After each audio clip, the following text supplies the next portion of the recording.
yang meninggalkan puasa, itu satu orang tua yang lanjut usia. In ajaza, jika dia nggak sanggup puasa, Bapak bisa lihat nggak kalau ada orang tua yang kira-kira nggak bisa puasa? Bisa ya? Secara kasat mata itu bisa ya? Kayaknya nggak mungkin. Atau orang ini masih sehat, bukan masih sehat, masih muda, dia sakit, sakitnya tidak bisa diharapkan kesembuhannya. Bawa pakai selang kanan kiri misalkan, udah nggak sadar. Masuk bulan Ramadan, dia lihat, baru 40 tahun. Wah, ini orang udah pakai selang semuanya gimana? Maka orang ini kan nggak puasa, dan sakitnya ini kayaknya mah sakit yang tidak bisa diharapkan kesembuhannya. Artinya apa? Jika alatnya dibuka, maka dia pasti mati. Begitu. Jika alatnya dibuka, dia pasti meninggal. Maka yang kayak begini ini nanti bayarnya fidyah. Bukan bayar pokok. Gak mungkin orang gak bisa diharapkan semuanya. Tiba-tiba dia mati, masa dia perlu lagi fidyah. Ini namanya orang sakit. Tapi kalau orang sakit yang bisa diharapkan kesembuhannya, maka bayarnya pokok bukan fidyah. Bang Salim sakit gigi. Kira-kira sakit gigi ada kesempatan nggak bisa sembuh? Ada. Jarang sih lihat ada orang sakit gigi mati, itu jarang. Kecuali lagi dicabut, tangannya masuk mulut, betul gitu. Nyambut itu tenggorokan, dia bisa mati kan gitu. Tapi saya belum pernah lihat, belum pernah dengar gitu. Ada orang sakit gigi mati gitu, minum bosan juga sembuh. Ternyata sakit nih, sakitnya gigi. Kenapa sakit apa? Sakit gigi, ya Allah sakit ini kan. Kalau begitu, saya hari ini gak puasa dulu dah Pak. Emang lagunya begitu bangsanya. Sakit sedikit aja gak mau puasa. Saya sakitin kan gitu. Kudu foto, sama kayak Pak Dulo nih. Pak Dulo itu kerjanya ke Jabran, angkat-angkat dan sebagainya. Masuk Ramadan ternyata banyak job. Gitu. Kalau ditinggalin nanti nggak bisa lebaran. Jalan ke akhirnya, keren, siap. Ya. Ketika jalan, ketika melakukan kegiatan itu, maka nggak puasa misalkan. Saya tinggal puasa dulu. Harus punya hitungan Pak Dulo. Hitungannya begini. Kira-kira Syawal bisa nggak bayar? Perhitungannya ternyata Syawal ini kayaknya masih kerja nih, nggak bisa bayar lagi kan gitu. Ya mendingan puasa aja sebisanya, begitu. Karena apa? Hitungannya bulan Syawal kayaknya nggak bisa bayar karena masih tetap kerja. Hitungannya ternyata 1 tahun penuh. Wah kayaknya nggak bisa nih kan gitu. Karena tetap kerjanya 1 tahun, boleh dikontrak misalkan sama perusahaan apa gitu 1 tahun penuh. Maka daripada kita berdosa dengan puasa, maksa nggak bisa. Mohon maaf ya, saya punya kawan Pak, sama kayak Pak. Itu perjalanan pulang kampung. Pak Dulo juga nih ceritanya.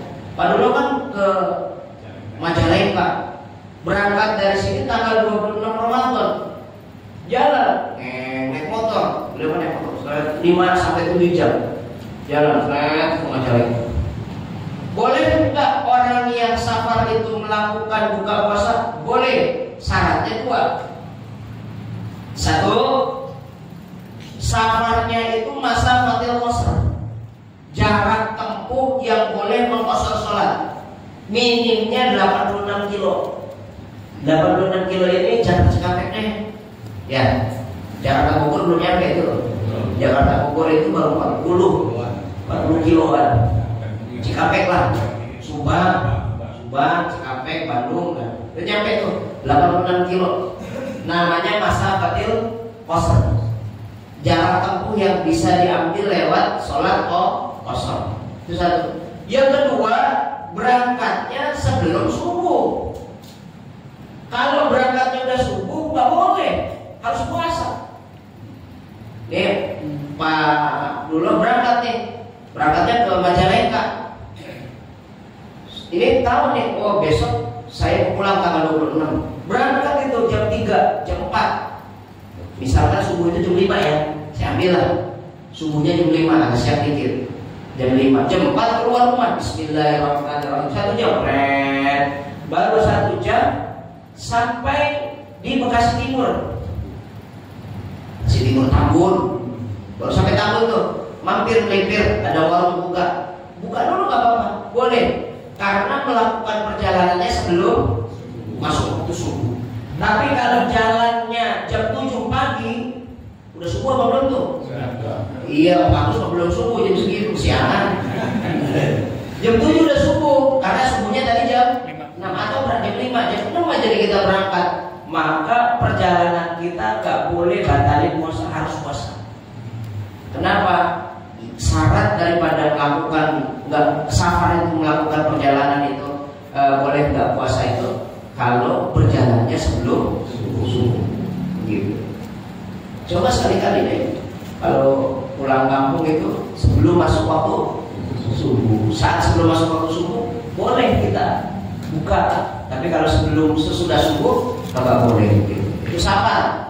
Nah, bagi orang-orang yang melakukan perjalanan sebelum waktu subuh, kan dia boleh berbuka puasa, boleh berbuka. Faman kana minkum maridun aw ala safarin fa'iddatum min ayyamin ukhra.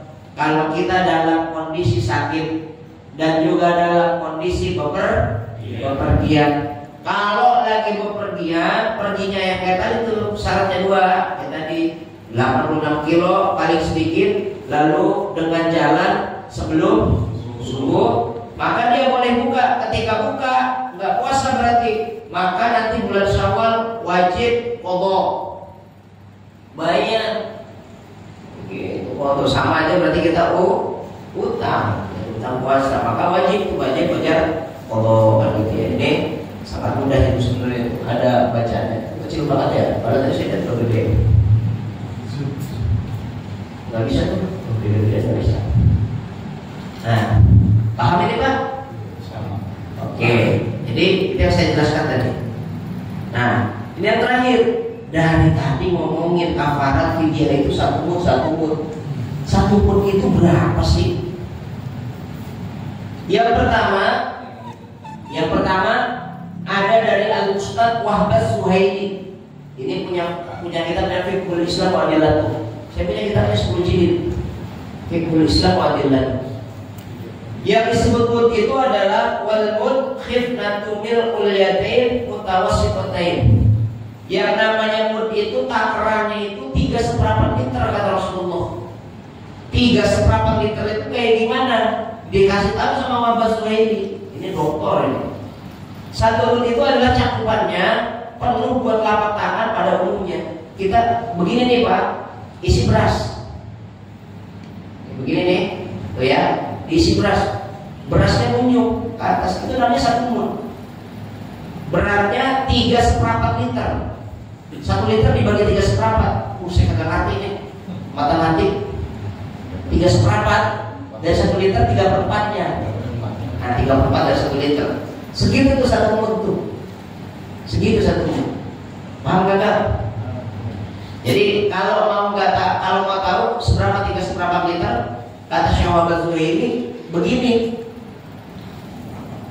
Lalu isi beras. Kira-kira sepadan nggak sama ini? Sepadan nggak? Sepadan ya. Isi beras.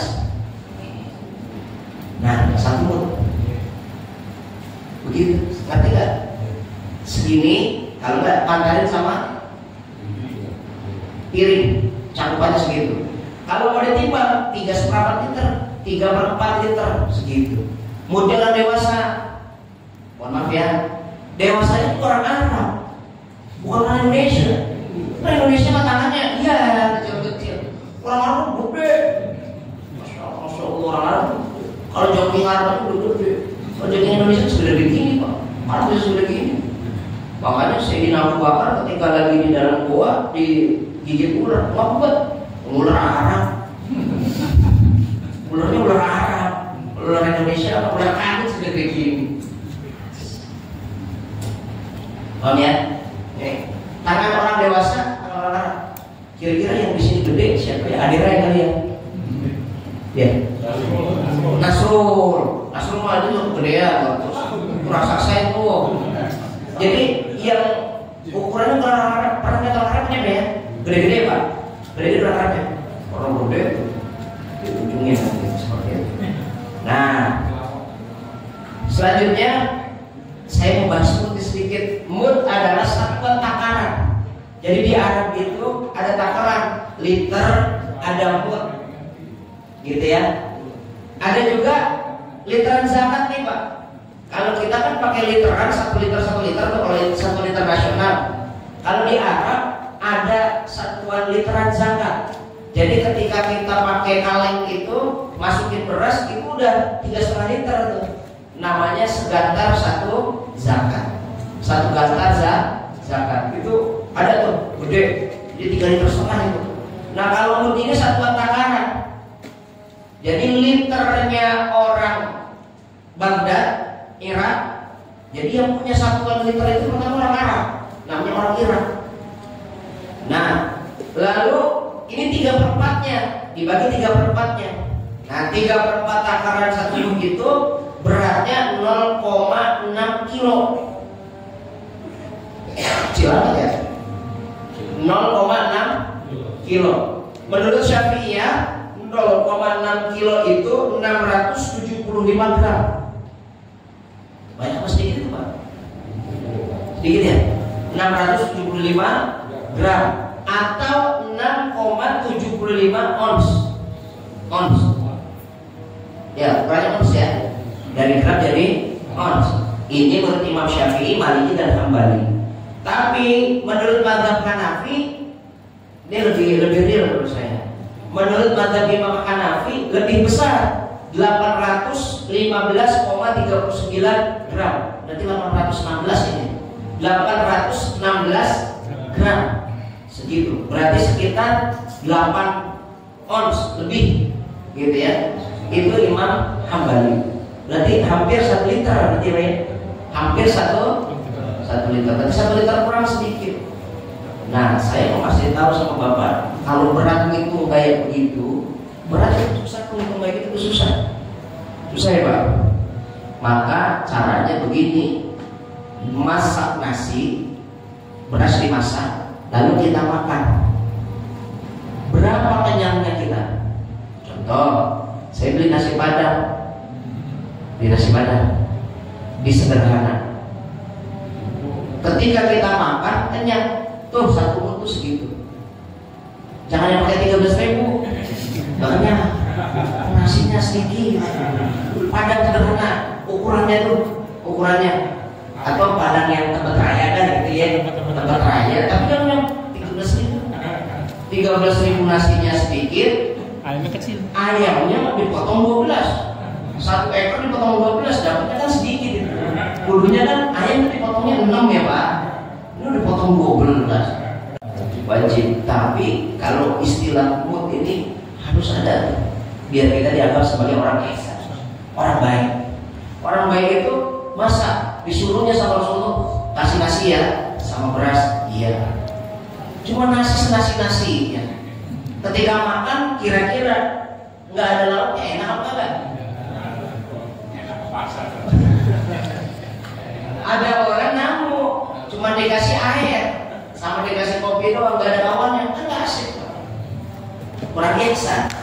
Ada kopi tambahin pisang rebus, kan cocok. Itu pisang rebus itu unda itu kelebihan. Kalau ada apa salahnya kasih. Siang nanti dia lapar. Contoh saya kalau makan nasi uduk pagi saya tandain semua nasi uduk, saya udah saya rasain itu semua. Nah, kalau selain nasi uduk yang saya sebut ini, maka habis makan nih, ntar jam 8 itu udah punya lapar lagi. Nasi kuning ini saya beli jam 7 tuh, depan MD itu.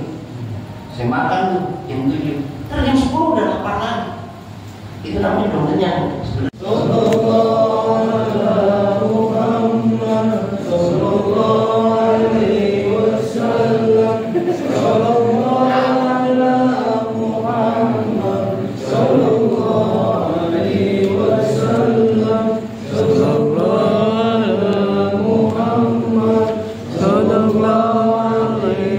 So Sehat-sehat. Muhammad sallallahu alaihi wasallam. Sallallahu alaihi Muhammad sallallahu alaihi wasallam. Sallallahu alaihi Muhammad sallallahu alaihi wasallam. Sallallahu